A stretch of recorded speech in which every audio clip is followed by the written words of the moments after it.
আমাদের বাড়িতে যখন নাকি ছোটখাটো কোনো গেট টুগেদার হয়, তখন তো চিকেন কষা একটা পপুলার রেসিপি। সবসময় ওই চিকেন কষা না বানিয়ে এরকম একটা ধনিয়া চিকেন যদি বানানো যায়, তাহলে কিন্তু সবকিছুর সাথে খুব সুন্দরভাবে খাওয়া যায়।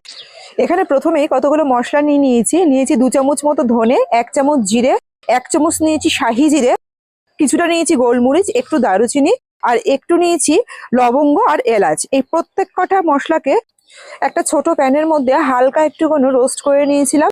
যেই হালকা গন্ধ বেরিয়েছে, মোটামুটি এটা মিক্সার গ্রাইন্ডারে ঘুরিয়ে একটা মশলা তৈরি করে সাইডে রেখে দিলাম। এই মশলাটা আমার পরে লাগবে। এর সাথে নিয়েছি এখানে 200 গ্রাম মতো টক দই। এই টক দইটাকে খুব ভালো করে ফেটিয়ে এটাকেও সাইডে আমি রেখে দিচ্ছি। এইবার মিক্সির ছোট জারটাতে নিয়েছি 1 কাপ মতো ধনেপাতা আর নিয়েছি বেশ কিছু কাঁচা লঙ্কা। এটাকেও পেস্ট করে আমি সাইডে রেখে দেবো। আর ধনেপাতা আর কাঁচা লঙ্কাটা এখানে কিন্তু 2 কেজি চিকেনের জন্য নেওয়া রয়েছে। এবার একটা কড়াই বসিয়ে নিয়ে তাতে দিয়ে দিচ্ছি পরিমাণ মতো বেশ খানিকটা সাদা তেল। সাদা তেলটা এখানে দিয়েছি প্রায় 2 কেজি চিকেনের মাপে, সেই অনুযায়ী তেলটা বেশ খানিকটা লেগেছে।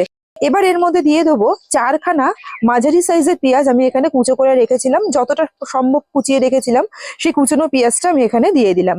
এখানে 4খানা মাঝারি সাইজের পেঁয়াজ আছে। একটু হালকা নেড়ে ছেড়ে একটু হালকা ভাজা ভাজা হলে এর মধ্যে দিয়ে দেবো আদা রসুন বাটা মোটামুটি 5 চামচ মতন।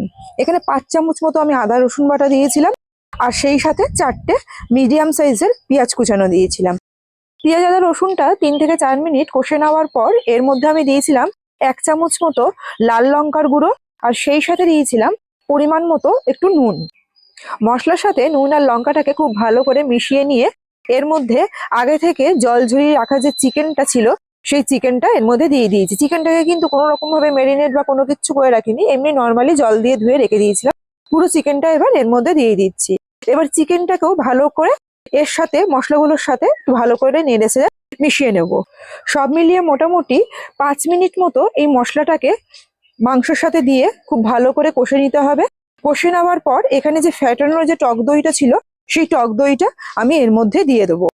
টক দইটাকে খুব ভালো করে মাংসের সাথে মিশিয়ে দিয়ে মাংসটা সমেত টক দইটাকে কষতে কষতে এর থেকে কিন্তু একটা জল বেরিয়ে আসবে। এর মধ্যে কোনো রকম ভাবে কোনো জল বা হলুদ আমি এখনো পর্যন্ত ব্যবহার করিনি। এইবার এর মধ্যে আগে থেকে যে ভেজে রেখেছিলাম মশলাটা, সেই মশলাটা পুরোটাই এর মধ্যে দিয়ে দেবো। কারণ এখানে মোটামুটি আমার 2 কেজি মতো চিকেন ছিল, সেই হিসাবে কিন্তু আমি এখানে মশলা আর পেঁয়াজ আদা রসুনটা দিয়েছি। তবে মশলা আর ধনেপাতা আমার এখানে 2 কেজি মাংস হিসাবে একটু আমি কমই ব্যবহার করেছিলাম। এখানে আরেকটু মশলা কিন্তু ব্যবহার করা যেত, সেই সাথে আরেকটু ধনেপাতাও দেওয়া যেত। কিন্তু আমার এই রান্নাটা ম্যাক্সিমামই সব বাচ্চারা খেয়েছিল, তাদের কথা চিন্তা করে আমি একটুখানি ঝালটাও আর মশলাটা সেই সাথে ধনেপাতাটাও একটু কম পরিমাণে দিয়েছিলাম। তো যাই হোক, এখানে মোটামুটি আমার চিকেনটা 80% মতন কিন্তু হয়ে গেছে, আর একটুখানি সিদ্ধ হতে বাকি রয়েছে। এইবার আগে থেকে যে ধনেপাতা আর কাঁচা লঙ্কার পেস্টটা তৈরি করে রেখেছিলাম, ওই পেস্টটা আমি এর মধ্যে দিয়ে দিলাম, আর সেই সাথে খুব ভালো করে মাংসের সাথে পেস্টটাকে মিশিয়ে নিলাম। মিশিয়ে দিয়ে এবার একটু জাস্ট খালি অপেক্ষা করতে হবে যাতে ধনেপাতার জলটা একটু টেনে নেয়। জলটা টেনে নিলেই কিন্তু একদম পুরো চিকেনটা রেডি হয়ে যাবে।